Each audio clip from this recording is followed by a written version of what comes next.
इंसान शादीशुदा होता है और उसके बाद वो कहीं और पे चक्कर चलाता है, कहीं और चक्कर चलाता है, तो क्राइम होना बहुत संभव हो जाता है कि ऐसे मामले में क्राइम होगा।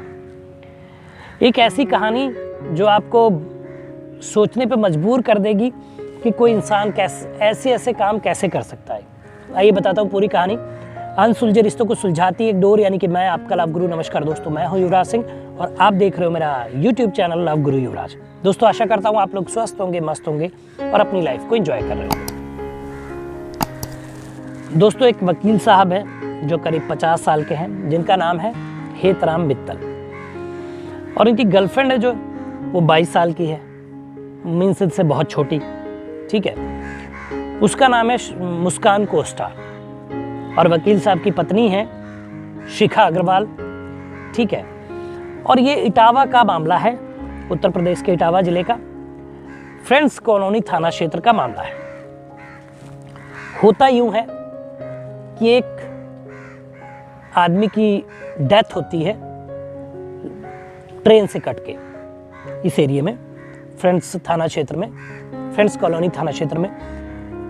अब जब वो लाश पुलिस को, जाहिर सी बात है पुलिस को मिलेगी, जब पुलिस को वो लाश मिलती है तो पुलिस उसको अपने कब्जे में लेती है और जानकारी एकत्रित करती है कि किसकी लाश है। लेकिन अब लाश का कोई दावेदार नहीं आ पाता है, कोई उसका होता नहीं है शायद, या फिर कहीं दूर का होता है। लेकिन कानूनी तौर पे पुलिस जो है लाश को 72 घंटे तक सही सेफ रखती है, ताकि अगर कोई उसका जानने वाला रिश्तेदार या घर वाले आए तो उसको ले जाए। लेकिन उसको लेने कोई नहीं आता। लेकिन अगले दिन 4 लोग आते हैं, जिसमें ये हेतराम मित्तल है, ठीक है, इनके 3 दोस्त हैं, और ये अपने डुप्लीकेट आईडी कार्ड और ये सारे आधार कार्ड और फ़ोन नंबर सब बना के लाते हैं और बताते हैं कि अनिल कुमार इनका घर का बंदा है और ये लाश इनको दे दी जाए। अब जो वहाँ पे डेड बॉडी की देख रेख करता है बंदा, जो इंसान वहाँ पे मौजूद होता है, जिसकी ड्यूटी होती है, वो सारे डॉक्यूमेंट को मिलान करने के बाद डेड बॉडी इनको दे देता है। अब ये डेड बॉडी ले जाते हैं और उसका अंतिम संस्कार कर देते हैं। लेकिन उसके अगले दिन जो वो डेड बॉडी थी, उसके असली परिजन आ जाते हैं उसको लेने के लिए कि भाई हमारे बंदे की ट्रेन से कटकर यहाँ पे मौत हुई थी और वो हमें बॉडी चाहिए। हमने पता लगाया कि इस अस्पताल के मॉर्चरी में बॉडी रखी हुई है।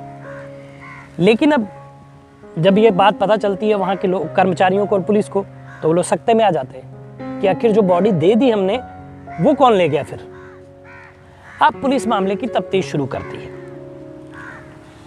तफ्तीश शुरू होती है तो पता चलता है कि हेतराम मित्तल जो है मोनिका कोस्टा का बॉयफ्रेंड है, और करीब जब वो नाबालिग थी, आज से 5-7 साल पहले, तब से वो उसके पीछे पड़ा हुआ है। अपनी बीवी को मारता पीटता है हेतराम मित्तल। 3 बेटे हैं, इसके बच्चे हैं।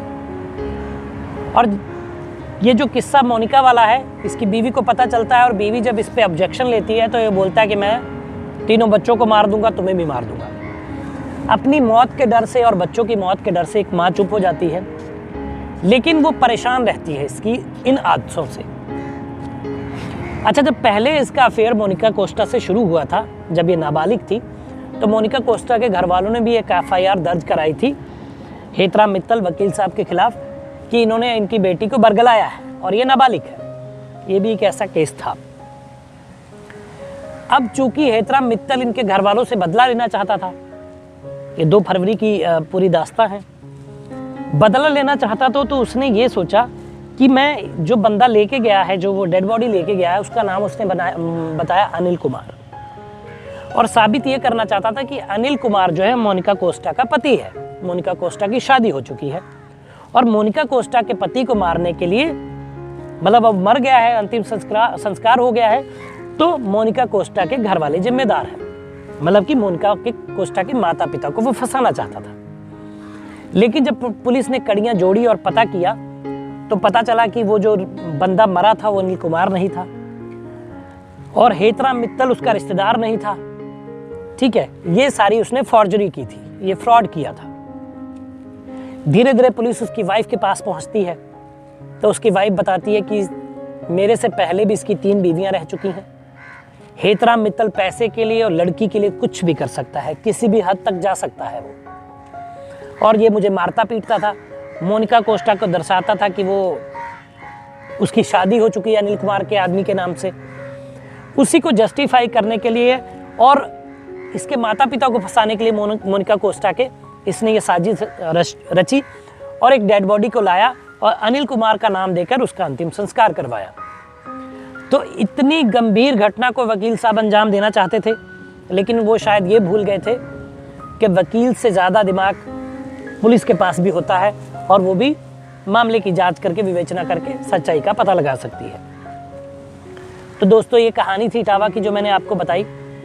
कहानी बताने का मकसद आपको आगाह करना कि देखिए, जब आप शादीशुदा हैं, आपकी पत्नी है, आपके बच्चे हैं, तो आपको रंगरलियाँ नहीं मनानी चाहिए, आपको गर्लफ्रेंड नहीं बनानी चाहिए, क्योंकि आपका दायित्व बनता है कि आप अपनी पत्नी, धर्मपत्नी का साथ दें, अपने बच्चों का ख्याल करें, उनके बारे में सोचें।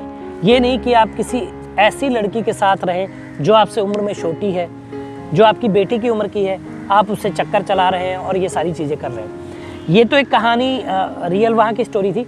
मैं आपको अपनी पर्सनल भी बता सकता हूँ कि मैं ऐसे लोगों को जानता हूँ, मैंने ऐसी कहानियाँ देखी हैं, मतलब ये घटनाएं मैंने अपनी आंखों से देखी हुई मेरे आस पड़ोस की, जिन्होंने एक पुरुष जो है उसकी उम्र 50 साल है और लड़की की उम्र 20 साल है, या तो लड़की को सुसाइड करना पड़ा है या फिर उस पति जो है 50 साल का उसकी वाइफ को करना पड़ा है, कई बार दोनों को करना पड़ा है। ऐसी कहानियों से मैं बहुत बार रूबरू हुआ हूँ दोस्तों।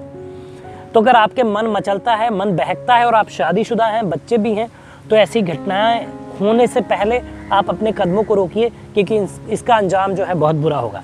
अब वकील साहब को जेल की हवा खानी पड़ेगी, ठीक है, और ये सारी चीज़ें बिखर जाएंगी। तो दोस्तों, एक कहानी मैंने आपको बताई। आप किसी ऐसी समस्या में आपको लग रहा है कि आपके कदम उठ रहे हैं, गलत दिशा में बहक रहे हैं आप, तो उनको वहीं रोकिए और मेल आईडी नीचे फ्लैश हो रही है, उस पर मेल कर दीजिए। मैं आपको वीडियो के माध्यम से उस परेशानी से बाहर निकालूंगा और एक अच्छा रास्ता बताऊंगा जिस पे आप चल के अपने वैवाहिक जीवन को अच्छी तरह से जी सकते हैं। तो दोस्तों, बताइएगा वीडियो कैसा लगा, कमेंट करिए, शेयर करिए, चैनल को सब्सक्राइब करिए। मिलेंगे अगली वीडियो में, तब तक मुस्कुराते रहिए, खुश रहिए, क्योंकि जीवन बहुत छोटा है। धन्यवाद।